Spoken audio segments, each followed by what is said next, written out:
Welcome back to my channel. ನಮಸ್ತೆ ಎಲ್ಲರಿಗೂ. ನಾನು ಹಿಂದಿನ ವಿಡಿಯೋದಲ್ಲಿ ಹೇಳ್ದಂತೆಯೇ ಅದರ ಮುಂದುವರೆದ ಭಾಗ ಇದು. ಮಧುಬನಿ ಪೇಂಟಿಂಗ್ನ ಬಾರ್ಡರ್ಸ್ ಕಂಟಿನ್ಯೂ ಆಗುತ್ತೆ ಹಾಗೂ ಇದೇ ವಿಡಿಯೋದಲ್ಲಿ ಎಂಡ್ ಆಗುತ್ತೆ. ಕಂಪ್ಲೀಟಾಗಿ ನೀವು ಬಾರ್ಡರ್ಸ್ನ ಇದರಲ್ಲಿ ನೋಡಬಹುದು. ಮತ್ತು ಪ್ರಮುಖವಾಗಿ ಮಧುಬನಿ ಪೇಂಟಿಂಗ್ನಲ್ಲಿ 5 ಪ್ರಮುಖವಾದ ವಿಧಗಳಿವೆ.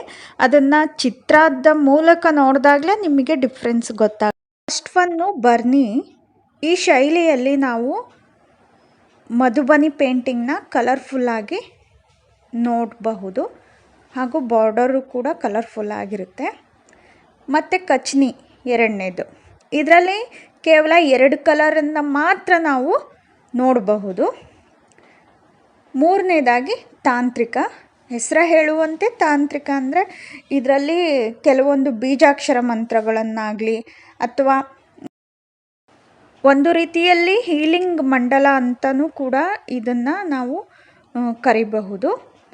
ನಾಲ್ಕನೇದಾಗಿ ಗೋಡ್ನಾ ಶೈಲಿ. ಈ ಗೋಡ್ನಾ ಶೈಲಿಯಲ್ಲಿ ಪಕ್ಷಿಗಳಾಗಿರಬಹುದು, ಪ್ರಾಣಿಗಳಾಗಿರಬಹುದು ಅಥವಾ ಜಲಚರಗಳಾಗಿರಬಹುದು, ಇವುಗಳನ್ನು ವೃತ್ತಾಕಾರದ ಚಲನೆಯಲ್ಲಿ ಡ್ರಾ ಮಾಡ್ಕೊಳ್ಳೋದು. ಈ ಶೈಲಿಗೆ ಗೋಡ್ನಾ ಶೈಲಿ ಅಂತ ಕರೀತಾರೆ.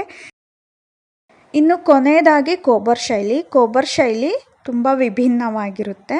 ಅಂದರೆ ದೇವಿಯ ಮುಖಚಿತ್ರವನ್ನು ಮತ್ತು ಈ ಶೈಲಿಯಲ್ಲಿ ಕೆಂಪು ಬಣ್ಣ ಹೈಲೈಟ್ ಆಗಿರುತ್ತೆ. ಇದರಲ್ಲಿ ನಾವು ಕಾಣಬಹುದು. ಇದಿಷ್ಟಾಗಿತ್ತು ಮಧುಬನಿ ಪೇಂಟಿಂಗ್ನ ಸಂಪೂರ್ಣವಾದ ಮಾಹಿತಿ.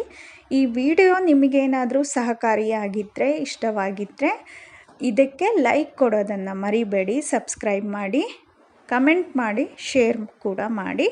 ಮತ್ತೆ ಸಿಗ್ತೀನಿ ಮುಂದಿನ ವಿಡಿಯೋದಲ್ಲಿ. ಅಲ್ಲಿವರೆಗೂ ಥ್ಯಾಂಕ್ಸ್ ಫಾರ್ ವಾಚಿಂಗ್.